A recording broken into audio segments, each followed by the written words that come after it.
حضرت مولا علی کرم اللہ وجہ الکریم، آپ کا یوم ولادت مختلف اقوال ہیں، یہ ذہن میں رہے۔ اب لوگوں کو الجھا دیا ہے،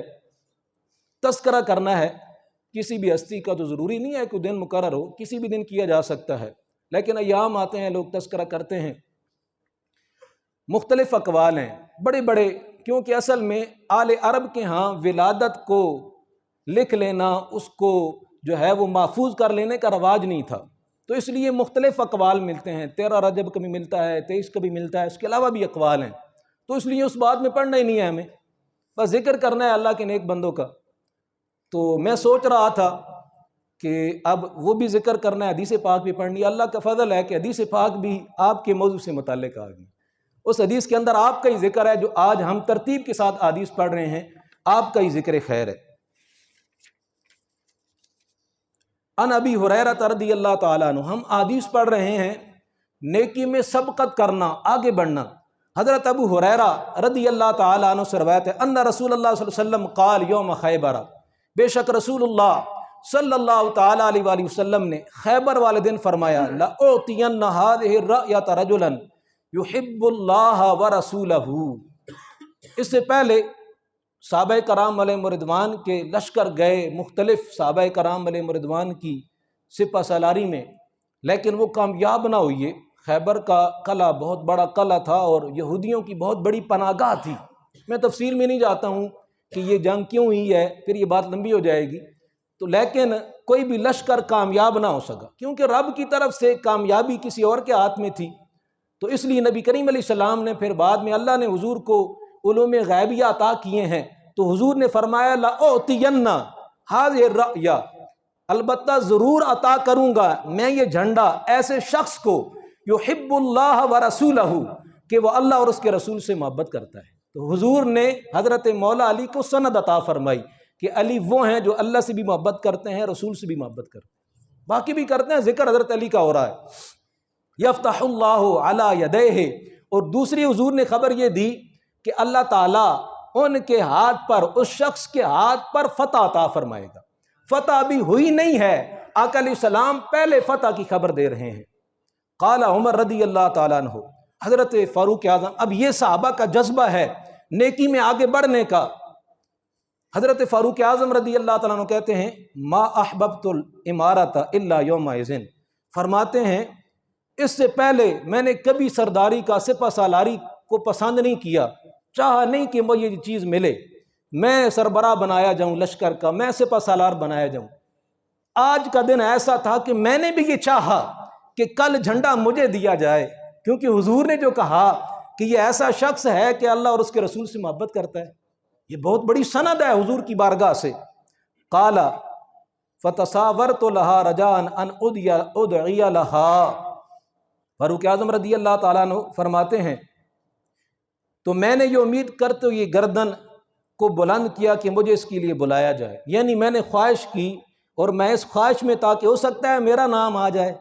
جیسے اعلان ہو جائے بھی جتنے لوگ یہاں پہ کھڑے ہیں نا، ان میں سے ایک کو انعام دیا جائے، کیونکہ ہم دنیا دار ہیں تو ہمارا سب کی گردنیں کھڑی ہو جائیں گی، اچھا مجھے دیا جائے گا، ہو سکتا ہے میں ہوں، اندر سے خواہشیں پھوٹنا شروع ہو جائیں گی، اگلے ارادے بھی باندھ جائیں گے، اگر انعام نکل آیا تو پھر کوٹھی لیں گے، گاڑی لیں گے، فلاں لیں گے، فلاں لیں گے۔ تو یہ تو پھر آخرت والے لوگ تھے نا، اتنی بڑی سند مل رہی ہے حضور کی بارگاہ سے، تو کہتے ہیں پھر میرے اندر خواہش پیدا ہوئی کہ شاید میں ہوں، یہ چیز مجھے مل جائے، ہر صحابی یہ خواہش کر رہا تھا۔ قال فدعا رسول اللہ صلی اللہ علیہ وسلم، حضرت ابو ہریرہ فرماتے ہیں نبی کریم علیہ السلام نے فدعا رسول اللہ علی ابن ابی طالب رضی اللہ تعالیٰ، نبی کریم علیہ السلام نے حضرت مولا علی رضی اللہ تعالیٰ عنہ کو بلایا، ان کو طلب کیا۔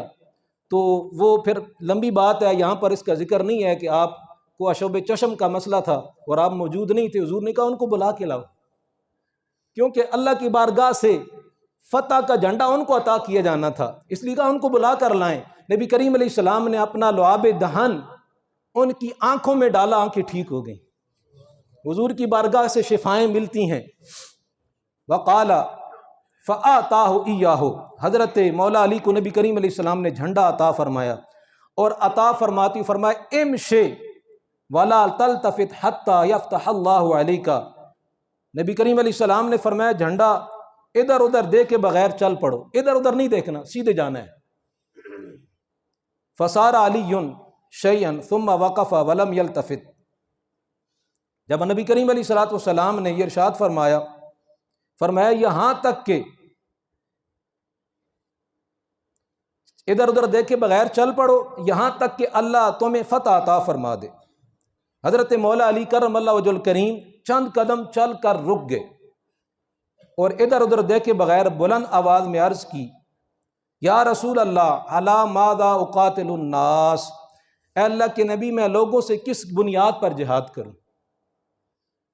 قال قاتلهم حتى يشهدوا اللہ الہ الا اللہ وان محمد رسول اللہ، ارشاد فرمایا تم لوگوں سے اس وقت تک جنگ کرو گے کہ وہ لا الہ الا اللہ محمد الرسول اللہ کی شہادت نہیں دیتے، اس وقت تک جنگ کرو گے۔ یہاں پر ذکر نہیں ہے کہ حضرت مولا علی کا جو مقابلہ ہوا تو وہ سب سے پہلے جو مقابلے میں آیا، لمبی گفتگو ہے، تو سب سے پہلے جو آیا وہ مرحب تھا۔ مرحب ہم لیتے ہیں، مرحب اصل میں لفظ ہے، تو اس نے بڑا جناب وہ ان کا بہت بڑا پہلوان تھا، تو اس نے بڑے اشعار پڑھے، علمت خیبر انی مرحبا شاک السلاح بطل مجرب، اس نے کہا خیبر خوب جانتا ہے انی مرحب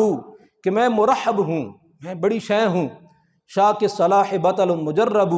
اسلحہ پوش بہت ہی بہادر و تجربہ کار ہوں۔ مولا علی رضی اللہ تعالیٰ عنہ، اب یہاں پر نا ویسے تو تکبر منع ہے، اکڑ کے چلنا منع ہے، لیکن جنگ میں پھر ایسا نہیں ہوتا کہ بندہ جھکا کے اور موڈے جھکا کے چلے، پھر وہاں پر تو پھر مردوں کی طرح چلنا ہوتا ہے نا۔ حضرت مولا علی نے پھر شعر پڑھے، انا الذی سمتنی امی حیدرا، اور میں وہ ہوں کہ میری ماں نے میرا نام حیدر رکھا ہے۔ حیدر کا معنی شیر ہے، فرمایا میں اپنی ماں کا شیر ہوں، میں اسد اللہ ہوں، میں اللہ کا شیر ہوں۔ کلے سے غابات کریہ المنظری، فرمایا میں کچھار کے شیر کی طرح ہیبت ناک ہوں۔ تو وہ آگے بڑھا بڑے جناب کر و فر کے ساتھ مرحب، تو اس نے مولا علی پر اپنی تلوار سے وار کیا، مگر آپ نے ایسا انداز میں ہٹے وہاں سے کہ اس کا وار خالی چلا گیا، وہ کچھ نہ کر سکا۔ پھر حضرت مولا علی نے ضرب حیدری لگی نا، پھر جو ہے وہ ذوالفقار آئی،